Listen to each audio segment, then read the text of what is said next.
Alright, hello everybody, it is me. I am Canner Yugioh and welcome back to a new video. Today we have that's right, the next box. It's right here on Duel Links meta. I figured, why not? Let's just go ahead, cover this today, and then we can do some more games and stuff later on in the week once this actually releases. Now, for this, we're going to go with this last, but this is going to be a video looking at the new legend cards, the updated card trader, and then a should you pull for Heavy Metal Scream. Next week, probably on the 27th, I will be uploading a video on if you like kind of what you should be playing. Like, should you be playing this or that for the Yugioh Rush Festival? Basically, we're doing another tier list. So, starting us off here, we have Rush Duel having two new bundles. The cards that we are getting in the bundles are Widespread Ruin, which also comes with 17 packs from the latest box and card sleeves, and Monster Reincarnation, which also comes with 17 packs and card sleeves. So let's talk about Widespread Ruin. When an opponent's monster declares an attack, destroy one attack position monster with the highest attack on your opponent's field. And then Monster Reincarnation, send one card from your hand to the graveyard, add one monster from your graveyard to your hand. This duo is fine. I think there's going to be better that come down along the line. Perhaps even next month we could theoretically see these cards getting power crept. I don't think so necessarily, but Widespread Ruin out of these two is the best. I would genuinely believe, I mean, there's not really any competition, but Widespread Ruin is currently the best legend card in the game. Now, if we were still in the era where you would have to pick one legend card, that would actually matter, but you actually get to pick one legend trap, one legend spell, and one legend monster, apparently. I'm sure that's how it works, but we'll see. So that would mean right now, certain decks will have no justification to not playing Widespread Ruin. Some decks won't have justification to not play Monster Reincarnation. Like if you're playing a lower number of big tributes, you're going to want to play this card because you can send a different card in your hand to get that card back. This is probably going to see most applications adding Dragias back from the graveyard to your hand so that you can make these really big pushes. Then we have Widespread Ruin. This card is going to change how combat is handled, as well as a bunch of other cards. There's a lot of cards that are going to change how we do combat here in Rush Duel on Duel Links. Widespread Ruin allows us to pop our opponent's monster when they're attacking us, which is very, very good. I think it's very good that we are starting to get some battle traps so that it doesn't feel like for battle we have to be playing, if we want to have any impact during battle in terms of effects, playing cards that are not as consistent, such as what's it called?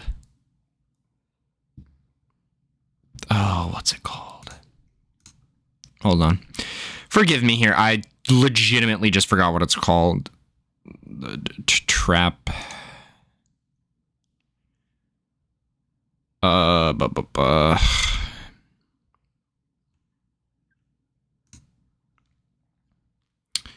Trap. Phantom Bind. That's what it is. Right, Phantom Bind. So now we're getting more consistent options than Phantom Bind, and I think Widespread Ruin is definitively the best out of everything that we have gotten. But you're only going to have one in your deck. You're going to sometimes end up milling this off of effects, potentially like Dragias, potentially like Seven's Road Magician. So you're going to want to acknowledge that. But I don't think we dedicate more, as of right now, I haven't built at all or theory crafted for this format, what I think what my deck list at least is going to look like for each of these decks. But I think you're not going to go over 30 for the most part. Some decks might go over 30. Some might just commit to 31 or just replacing Phantom Bind with Widespread Ruin and then adding like an additional monster or adding Monster Reincarnation. This card is going to be a lot worse though than Widespread Ruin. I just realized I did not open the other campaign thing. This right here.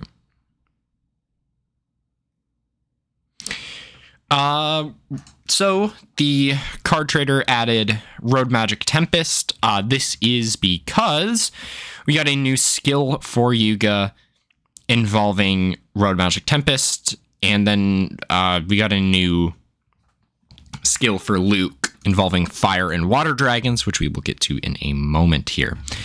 But first, let's talk about the login bonuses for the Load Your Road to Victory GR Festival Celebration campaign. So, day 1, we get 500 gems. Day 2, we get a legendary Duelist Rainbow Pack for 7s.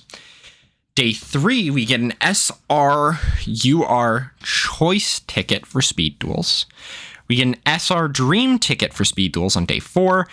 Day 5, we get 300 gems. Day 6, we get a Prismatic UR ticket. Day 7, we get 200 gems. And then we get an SR ticket. This means we get 1,000 gems just for logging in during this Goha Rush Festival Celebration campaign. So for sure, make sure you log in. Even if you don't play the Rush Duel side of things and you just play Speed Duel, make sure you are logging in. Other than that, this is all the stuff that we get for logging in once. Red Eyes Black Dragon, this is for Speed Duel. Red Eyes Black Dragon, the Legend card for Rush Duels. A skill ticket, card sleeves, and a playmat. Red Eyes Reverse for Joey Wheeler and D-Sod Joey. This is a new skill there. And Black Dragon Rising, which is a new skill for Rush Duel. It is an archive skill. This skill reads, the skill can only be used if you have at least 7/5 level 5 or higher monsters in your deck. Requirement can be activated on turn 2 onward by returning 1 card from your hand to the deck. Reveal 1 Black Dragon's Chick in your hand and add 1 Red Eyes Black Dragon from your deck or graveyard to your hand. Then you can decrease the attack of 1 face-up monster on your opponent's field by 400 until the end of this turn. Your level 7 effect monsters cannot attack this turn. This skill is not particularly good because you are basically locking yourself out of Dragios. Because Dragios is a 7. You know what else you're locking yourself out of?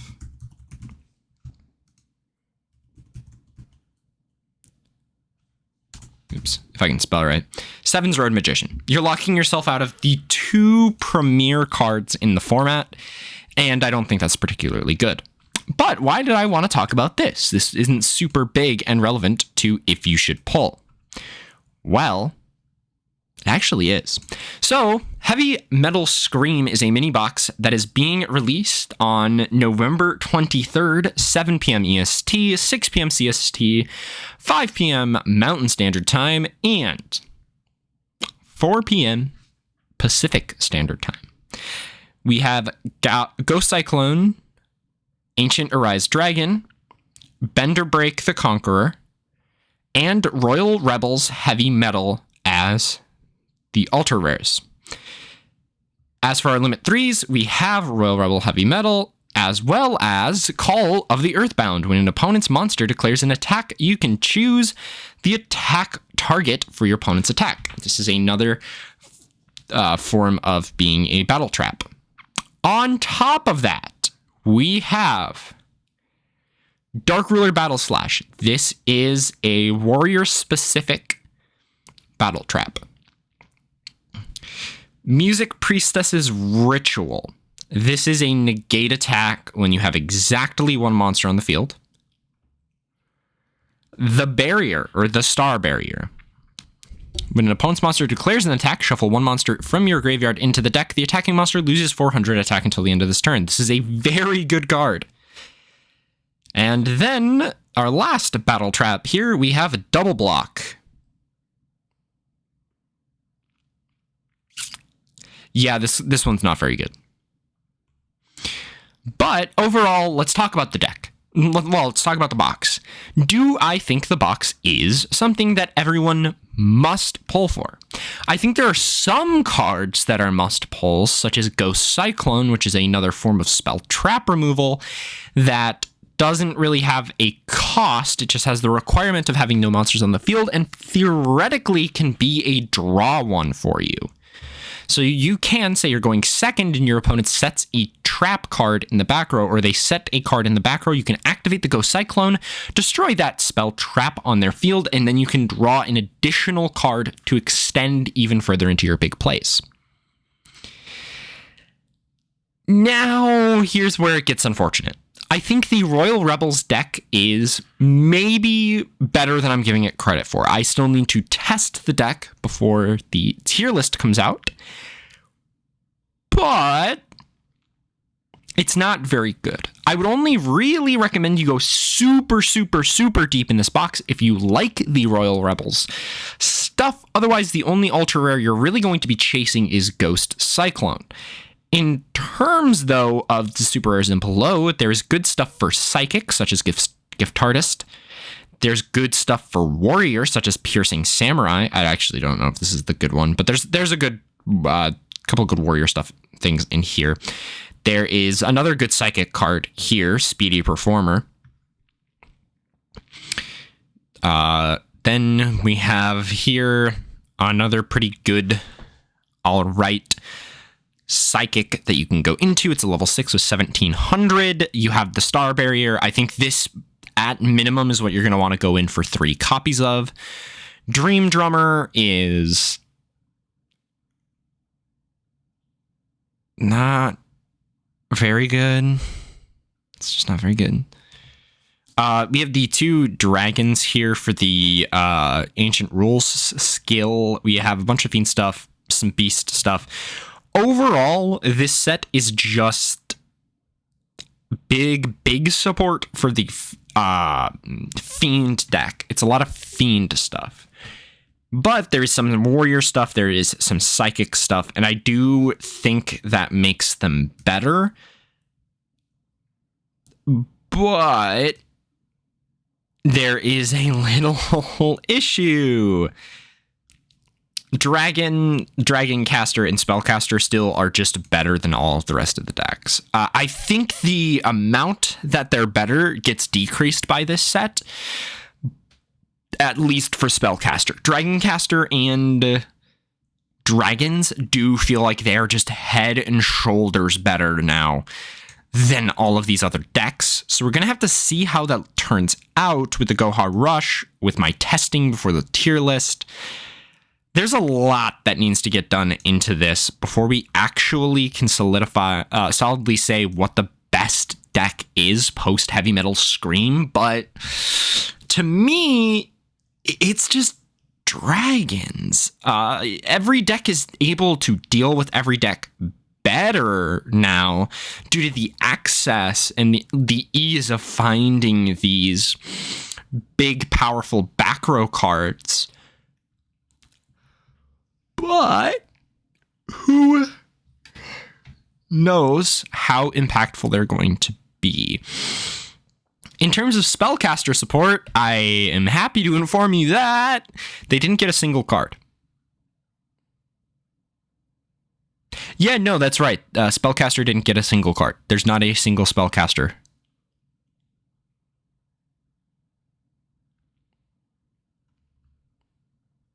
Legitimately, not a single Spellcaster monster in here. Every other monster type got something,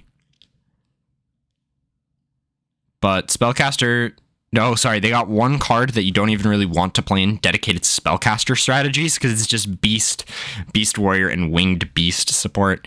Black Dragon's Chick, by the way, this card has some legs. I genuinely believe that this card could have some legs in the Dragon deck.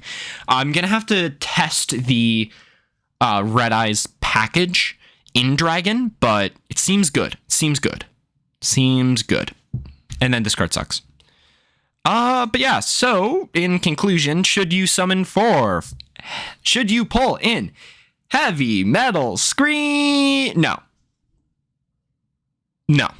you shouldn't. I would say get your Ghost Cyclones and then dip.